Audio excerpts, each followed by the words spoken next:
بسم اللہ الرحمن الرحیم، السلام علیکم۔ آج ہم موجود ہیں جنوبی پنجاب کے ایک گاؤں میں، اور یہ بہت خوبصورت گاؤں ہے۔ یہ ڈسٹرکٹ مظفر گڑھ اور اس کی جو تحصیل ہے وہ کوٹ ادو بنتی ہے۔ اس کی خوبصورتی اس لیے مجھے زیادہ اٹریکٹ کرتی ہے کہ یہاں پر آپ ایک وقت میں کئی طرح کے انوائرمنٹ دیکھ سکتے ہیں۔ مثلاً اگر آپ کو میدانی علاقے دیکھنے کا شوق ہے تو آپ اس کے ایسے ایریاز کو وزٹ کر سکتے ہیں جہاں پر دور دور تک آپ کو صرف میدان نظر آئیں گے۔ یہاں کافی ساری فصلیں لوگ اگاتے ہیں، اور تقریباً ہر قسم کی فصل یہاں پر اگائی جا سکتی ہے اور وہ اچھی پیداوار دے جاتی ہے۔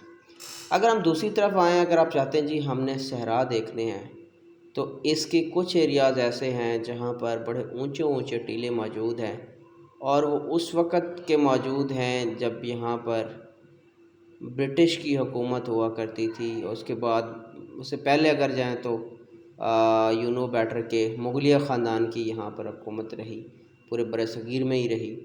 تو بارکیف اب مغلیہ خاندان کی نشانیاں تو یہاں پر کم ہی ملتی ہیں، لیکن ابھی بھی یہاں پر جو ٹیلے ہیں، یہاں پر جو ہندو رہتے تھے، ان کے کہیں نہ کہیں مکانات مل جاتے ہیں، اور وہ کچے مکانات ہیں کیونکہ یہ شروع سے ہی دیہی علاقہ رہا ہے۔ یہاں پر کوئی شہر آباد نہیں ہوا، ہمیشہ سے یہ دیہات رہا، تو اس وجہ سے جو دیہاتوں میں اگر ہم تھوڑا سا بیک پہ جائیں تو کچے گھروں کا رواج ہوتا تھا۔ تو آپ بھی جو پرانی نشانیاں موجود ہیں، یعنی پاکستان بننے سے پہلے کے جو یہاں کے نشانیاں موجود ہیں، وہ ساری کچے گھروں کی ملتی ہیں، لیکن یہ ابھی بھی ناپید ہو گئے ہیں۔ شاید چند ایک علاقے ہی ہیں جہاں پر یہ چیزیں موجود ہیں۔ اس کے علاوہ اگر ہم اس کی اور خوبصورتی کی طرف آئیں تو یہاں پر گندم،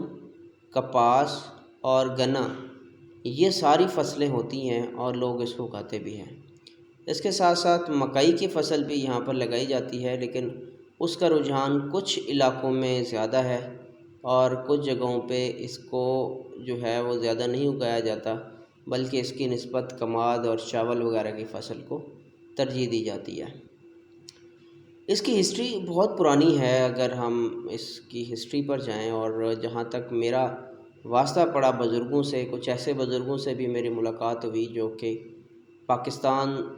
بننے سے پہلے بھی موجود تھے اور پاکستان کے بنتے وقت بھی موجود تھے۔ اس ایریا میں ہندو اور مسلمان دونوں ہی ایک ساتھ رہتے تھے، اور نو ڈاؤٹ کہ اس وقت پورے برصغیر میں یہی تھا کہ ہندو اور مسلمان ایک ساتھ رہا کرتے تھے۔ تو بارکیف we are going to discuss specific to this area. تو اس میں ہندو اور جو مسلمان ہیں وہ ایک ساتھ رہتے تھے، اور ان کے اندر کافی زیادہ پیار و محبت تھی۔ لیکن جیسے ہی تاریخ نے اپنا رخ بدلا اور یہاں برصغیر میں ایک آزادی کی تحریک چلی، اور پھر یہ ہندو اور مسلمان الگ الگ کنسیڈر ہونے لگے۔ مذہبی طور پر دیکھیں تو وہ پہلے سے ہی الگ تھے، ان کی رسومات الگ تھیں، اور ان کے جو کھانے پینے کا سٹائل ہے وہ الگ تھا۔ باقی تو کافی سارا کلچر آج بھی ملتا ہے، جیسے شادی بیاہ دیکھ لیں تو ہمارے تقریباً کافی سارا کلچر جو ہے وہ ہندوؤں سے ملتا ہے، اور ہندوؤں کا ہم سے، کیونکہ وہ ہم ایک ہی انوائرمنٹ کے اندر کافی زندگی گزار کے گئے ہیں۔ تو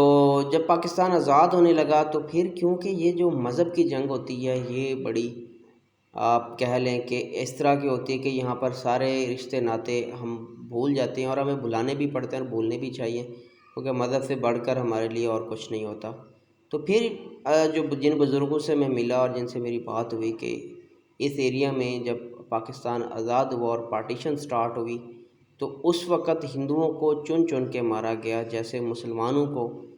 ہندوستان میں چن چن کے ہندوؤں نے مارا تھا، اور ادھر بدلہ لینے کے لیے ان کو بھی مارا گیا۔ لیکن بہرکیف یہ ظلم کی جو داستانیں ہیں یہ تو دونوں طرف سے ہوئیں، اور وہ کہتے ہیں کہ پھر everything is fair in war and love, تو پھر وار کے اندر تو پھر سارا کچھ ہی ہوتا ہے، اور وہ اس گاؤں میں بھی بتاتے ہیں کہ ہوا تھا۔ جو ہندو یہاں پہ رہ گئے، نو ڈاؤٹ مسلمانوں نے ان کی قدر کی، اور ان کو یہاں پر جو رہائش کا انتظام تھا وہ کیا، ان کی اپنی جو زمینیں تھیں وہ اس طرح زبردستی چھین نہیں لی گئی۔ شاید کچھ علاقوں میں اس طرح کے واقعات ہوئے بھی ہوں بارکیف، جہاں تک ہماری ڈسکشن ہوئی تو ایسی کوئی واقعات نہیں ہوا، لیکن اچھی بات یہ ہے کہ حال ہی میں کچھ سال پہلے یہاں پر جو ہندو برادری رہتی تھی اس میں کافی سارے لوگوں نے اسلام قبول کیا، اور وہ اس طرح ایک پراپر وے سے اس ملک کا حصہ بن گئے، اس مذہب کا حصہ بن گئے اور اس انوائرمنٹ کا حصہ بن گئے۔ تو انشاءاللہ آنے والی مزید ویڈیوز کے اندر بھی ہم اس گاؤں کی خوبصورتی کے بارے میں مزید ڈسکس کریں گے۔ فی الحال کے لیے اتنا ہی۔ تو اب اس کی جو گرینری ہے وہ میں انشاءاللہ نیکسٹ ویڈیو میں آپ کو دکھاؤں گا، اس کا کوئی نعم البدل نہیں ہے، ٹھیک ہے۔ بہت زیادہ گرینری اس گاؤں میں دیکھنے کو ملتی ہے، اور لوگ کافی زیادہ درخت لگاتے بھی ہیں۔ اس کے نو ڈاؤٹ کے کافی سارے پرپز ہوتے ہیں، ڈزنٹ مین کہ صرف درخت گرینری بڑھانے کے لیے اس گاؤں کے لگائے جاتے ہیں، تو کیونکہ وہ ذریعہ معاش بھی ہے، ایک انویسٹمنٹ بھی ہے، اور جب بھی لوگ کوئی نیا کام کرنا چاہتے ہیں، کوئی بڑی چیز لینا چاہتے ہیں، تو جو انہوں نے درخت لگائے ہوتے ہیں وہ ان کو سیل کر کے اپنی جو خواہشات ہیں یا اپنی ضروریات ہیں وہ پوری کر لیتے ہیں یہاں سے۔ تو پہلی ویڈیو کے اندر ہم نے ایک جنرل ڈسکشن کی ہے اس گاؤں کی، کہ یہاں پر کس طرح سے لوگ فصلیں اگاتے ہیں اور کون کون سی فصلیں یہاں پر ہوتی ہیں۔ اس وقت میں موجود ہوں ایک اس گاؤں کے ٹیلے کے اوپر، جہاں پر میں آپ کو کہہ رہا تھا کہ اگر آپ صحرا کا بھی وزٹ کرنا چاہتے ہیں تو اس گاؤں میں اس کی بھی پاسبلٹی آپ کو مل جاتی ہے۔ تو یہاں کے ٹیلے بھی کافی خوبصورت ہیں، اور یہاں پر ایسے درخت آپ کو دیکھنے کو ملتے ہیں جو کہ اب پاکستان کے اندر ناپید ہیں، یعنی ناپید اس کی زیادہ شجر کاری نہیں کی گئی، جو ٹیلوں کے اوپر پہلے سے موجود تھے لوگوں نے ان کو اپنی ضرورت کے لیے کاٹ لیا، ٹھیک ہے۔ تو یہ جو ٹیلے ہیں یہ بھی بالکل آپ کہہ لیں کہ میدانی جو زمین ہے اس کے ساتھ ساتھ ہی ہیں، یعنی کہ ایک ٹیلے کے اگر آپ نیچے ہو کر دیکھیں گے تو آپ کو کھیتیں نظر آئیں گی، اور وہاں پر لوگوں نے اپنی فصلیں لگائی ہوئی ہیں۔ تو دوسری طرف اگر آپ تھوڑا سا آگے آتے ہیں تو آپ کو مکمل ایک ٹیلہ نظر آئے گا، ایک صحرا کا منظر آپ کو دکھائی دے گا، جیسا کہ ابھی آپ دیکھ بھی سکتے ہیں سامنے آپ کے کہ ہم ایک ٹیلے کے اوپر موجود ہیں، اور اس کے ساتھ ساتھ دیکھیں تو آپ کو فصلیں لگی ہوئی نظر آئیں گی۔ یہ جنوبی پنجاب کے کافی سارے گاؤں کا جو سٹرکچر ہے وہ تقریباً ایک جیسا ہی آپ سمجھیں، وہاں پر میدانی علاقے، سیم زدہ علاقے اور یہ ساری جو ہے نا یہ مکس ہوتے ہیں۔ تو اب یہ دیکھیں یہاں پر جو جڑی بوٹیاں ہیں یہ شروع کی ہیں، اور یہ ان میں سے کچھ جڑی بوٹیاں ایسی بھی ہیں جو لوگ یہاں سے کاٹ کے لے جاتے ہیں۔ اور یہاں پر جو حشرات کی اگر ہم بات کریں تو یہ اپنے حشرات یہاں پہ بل بنا لیتے ہیں اپنے چھپنے کے لیے، اپنے کہہ لیں چھوٹے چھوٹے گھر انہوں نے بنائے ہوتے ہیں جہاں پر یہ اپنا بسیرا کرتے ہیں۔ ان میں سانپ بھی ہوتا ہے اور دوسرے بھی کچھ حشرات ایسے ہیں جو یہاں بسیرا کرتے ہیں۔ اس کے علاوہ پرندے ہیں جس کے اندر تیتر جو ہے وہ آپ اس کو نمایاں کہہ سکتے ہیں، اور اب کیونکہ تیتر کو شکار اتنا زیادہ ہوا وہ قدرے کم ہو گیا اس ایریا میں، اب نہیں ملتا، تو کچھ ٹائپس ہیں تیتر کی جو ابھی یہاں پر موجود ہیں۔ اور اس کے ساتھ ساتھ جیسے کہ میں نے کہا کہ لوگوں نے اپنی ضرورت کے لیے یہاں کی جو درخت تھے، جو پودے یا ٹیلے کے اوپر تھے، لوگوں نے کاٹ لیے، اب ان کے بسیرے کے لیے اتنی جگہ نہیں رہی تو وہ یہاں سے مائیگریٹ کر گئے۔ تو یہ صرف تیتر کی بات نہیں ہے، یہاں اور بھی کافی سارے پرندے تھے جو یہاں رہتے تھے، لیکن اب وہ کسی دوسرے علاقوں میں مائیگریٹ کرنے پہ مجبور ہو گئے۔ تو آنے والی ویڈیوز کے اندر ہم لوگ اور اس کی خوبصورتی کو ڈسکس کریں گے، اور ڈیفینیٹلی ہم اس کی جو ہسٹری ہے کوشش کریں گے کہ کسی ایسے شخص سے جو یہاں پہ کافی دیر سے رہ رہا ہو اور کافی ایجڈ ہو، تو ڈیفینیٹلی کہ وہ ہمیں اس گاؤں کی صحیح سے ہسٹری کو بتا سکتا ہے، اور جو پارٹیشن ہوئی تھی اس وقت یہاں کون کون سی قومیں آباد تھیں اس کے متعلق بھی وہ ہمیں یہاں پہ بتا سکتا ہے۔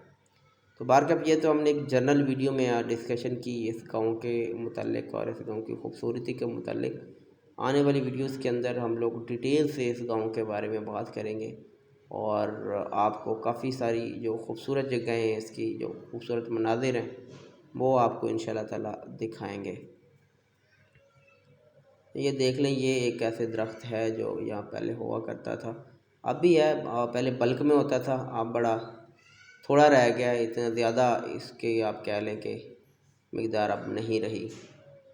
تو with the passage of time لوگ جو تھوڑے بہت اس طرح کے پودے بچے ہیں وہ بھی لوگ کاٹ رہے ہیں،